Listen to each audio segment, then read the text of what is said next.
Hello friend, आस्था study classes में आप सभी का स्वागत है। आज हम लोग क्रिस्टलों में अंतराल या रिक्तियों के बारे में पढ़ेंगे, जिसे इंग्लिश में हम लोग वाइड्स इन क्रिस्टल्स बोलते हैं। तो चूंकि हम लोग जानते हैं कि जितने भी क्रिस्टल होते हैं वह सभी सघन संकुलित होते हैं, अर्थात हम लोग कह सकते हैं कि क्रिस्टल में जो अणु, परमाणु या आयन के गोले होते हैं वह बहुत पास पास होते हैं, और जब उन गोलों को सिस्टमेटिक तरीके से रखा जाता है तो उनके बीच कुछ रिक्त स्थान बच जाता है। उसी रिक्त स्थान को हम लोग अंतराल कहते हैं, या अवकाश स्थल कहते हैं, या अंतरालीय स्थल कहते हैं, या छेद कहते हैं, या रिक्त स्थान कहते हैं, या रिक्ति कहते हैं। तो क्रिस्टल जो होते हैं वह सघन संकुलित होते हैं, और उनमें जो उपस्थित परमाणु होते हैं, अणु होते हैं या आयन होते हैं, उनके गोलों को अगर हम लोग सिस्टमेटिक तरीके से रखें तो उनके गोलों के बीच कुछ रिक्त स्थान बच जाता है। जैसे देखिए, ए मान लेते हैं परमाणु है, अणु है या आयन का गोला है। जब इसको हम लोग सिस्टमेटिक तरीके से रख रहे हैं तो यहाँ देखिए बीच में एक रिक्त स्थान छूट जा रहा है। इसी रिक्त स्थान को हम लोग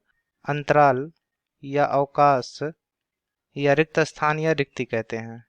तो ये जो बीच में स्थान छूट रहा है, जब सिस्टमेटिक तरीके से हम लोग परमाणु या अणु या आयन को रखेंगे तो बीच में स्थान छूट जाता है। उसी स्थान को हम लोग अंतराल कहते हैं, या अवकाश कहते हैं, या रिक्ति कहते हैं, या अंतरालीय स्थल कहते हैं, या फिर छेद कहते हैं। और ये निम्न प्रकार के होते हैं। पहला जो है वह है त्रिकोणीय रिक्ति, जिसे हम लोग ट्रायंगुलर वाइड बोलते हैं। और दूसरा जो है वह चतुष्फलकीय छिद्र या रिक्ति, जिसे हम लोग टेट्रागोनल वाइड कहते हैं। और तीसरा है अष्टफलकीय छिद्र या ऑक्टाहेड्रल वाइड। और भी कुछ रिक्तियां होती हैं जिनके बारे में हम लोग आगे अध्ययन करेंगे। तो सबसे पहले हम लोग त्रिकोणीय रिक्ति के बारे में अध्ययन करते हैं। त्रिकोणीय रिक्ति में क्या होता है? त्रिकोणीय रिक्ति जो होती है उसमें तीन स्पर्शी गोलों के मध्य स्थित रिक्त स्थान को हम लोग त्रिकोणीय रिक्ति कहते हैं। जैसे देखिए, ये तीन गोले हैं, एक दूसरे को स्पर्श करना है। ये पहला, दूसरा, तीसरा गोला है, ये आपस में एक दूसरे को टच कर रहे हैं। तो इसमें देखिए टच करने पर कुछ रिक्त स्थान यहाँ क्रिएट हो रहा है। देखिए ये रिक्त स्थान है,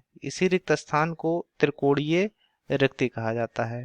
तो तीन स्पर्शी गोलों के मध्य स्थित रिक्त स्थान को हम लोग क्या कहते हैं? त्रिकोणीय रिक्ति कहते हैं। तो यहाँ दिखाया गया है, तीन स्पर्शी गोले हैं, इनके बीच ये जो रिक्त स्थान क्रिएट हो रहा है, इसी रिक्त स्थान को हम लोग त्रिकोणीय रिक्ति कहते हैं। ठीक। अब दूसरा जो है वह है चतुष्फलकीय छिद्र या रिक्ति।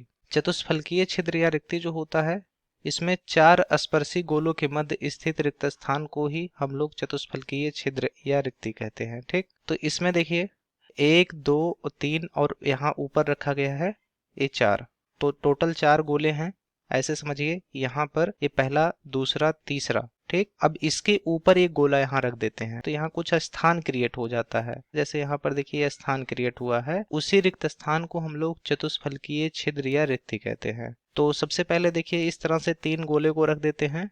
रखने के बाद इसके ऊपर एक गोला रख देते हैं, तो टोटल 4 गोले हो गए। अब इन चारों, जैसे यहाँ पर देखिए दिखाया गया है 1, 2, 3 गोले हैं, इस वाले गोले को ऊपर से रखा गया है। तब जो रिक्त स्थान क्रिएट होगा इनके बीच में, जैसे देखिए ये रिक्त स्थान है, या यहाँ पर देखिए दिखाया गया है, ये जो रिक्त स्थान क्रिएट होगा उसी रिक्त स्थान को हम लोग चतुष्फलकीय रिक्ति कहते हैं। अब जो अगला दिया गया है वह है अष्टफलकीय छिद्र, जिसे हम लोग ऑक्टाहेड्रल वाइड कहते हैं। तो इसमें जो है 6 परमाणुओं या आयनों से घिरा हुआ जो अग्रहित क्षेत्र होता है उसे हम लोग अष्टफलकीय छिद्र कहते हैं, या अष्टफलकीय छिद्र कहलाता है। जैसे यहाँ पर देखिए इस फिगर के द्वारा अच्छे से समझ में आ जाएगा आपको। यहाँ पहले क्या करते हैं, 1, 2, 3 गोले इस तरह से रख देते हैं, उसके ऊपर से 1, 2, 3 गोले रखते हैं। जब ऊपर से 3 गोले रखेंगे तो यहाँ कुछ रिक्त स्थान क्रिएट होगा। जैसे यहाँ पर देखिए ये पहले 3 गोले थे, 1, 2, 3 गोले, इसके ऊपर 3 गोले रख दिए, तो यहाँ बीच में कुछ रिक्त स्थान क्रिएट होता है। उसी रिक्त स्थान को हम लोग अष्टफलकीय रिक्ति कहते हैं। तो अष्टफलकीय छिद्र या रिक्ति जो होता है उसमें 6 परमाणुओं या आयनों से घिरा हुआ अग्रहित क्षेत्र होता है,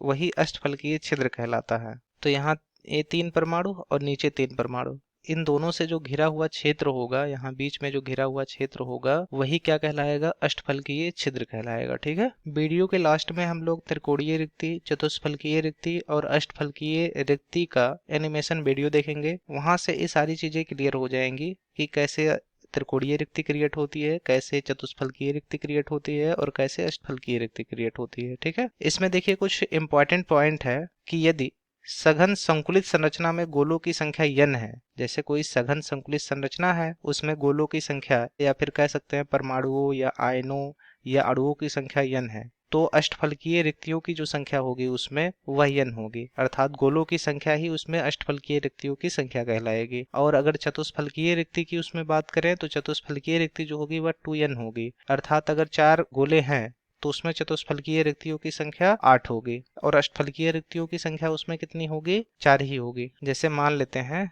यहाँ पर एक घन बनाया गया है और इसमें मान लेते हैं ये गोले रखे गए हैं, ये टोटल 12 गोले रखे गए हैं, इसमें मान लेते हैं 12 गोले रखे गए हैं परमाणुओं या अणुओं या आयनों के। तो इस घन में अष्टफलकीय रिक्तियों की जो संख्या होगी वह 12 होगी और चतुष्फलकीय रिक्तियों की अगर बात करें तो 2 गुणे 12 अर्थात 24 होगी। तो अगर ये कोई घनीय संकुल है, इस घनीय संकुल में टोटल 12 परमाणु रखे गए हैं या फिर कह सकते हैं 12 गोले रखे गए हैं, तब वहां पर अष्टफलकीय रिक्तियों की संख्या 12 ही होगी और चतुष्फलकीय रिक्तियों की संख्या जो होगी वह 24 हो जाएगी। ठीक है, तो ये फार्मूला याद रखिएगा कि अष्टफलकीय रिक्तियों की संख्या बराबर n होता है और चतुष्फलकीय रिक्तियों की संख्या जो होती है वह 2n होता है। ठीक, इस वीडियो में हम लोग त्रिकोणीय रिक्ति, चतुष्फलकीय रिक्ति और अष्टफलकीय रिक्ति को एनिमेशन वीडियो के द्वारा समझने का प्रयास करेंगे। ठीक है, तो इसमें सबसे पहला त्रिकोणीय रिक्ति है। त्रिकोणीय रिक्ति में हम लोग जानते हैं कि 3 गोले होते हैं जो एक दूसरे को स्पर्श करते हैं, यहाँ पर बीच में स्पेस होता है, इसी को हम लोग त्रिकोणीय रिक्ति कहते हैं। और देखिए ये 3 कोणों से मिलकर बना हुआ है। अब चतुष्फलकीय अगर रिक्ति की बात करें तो इसमें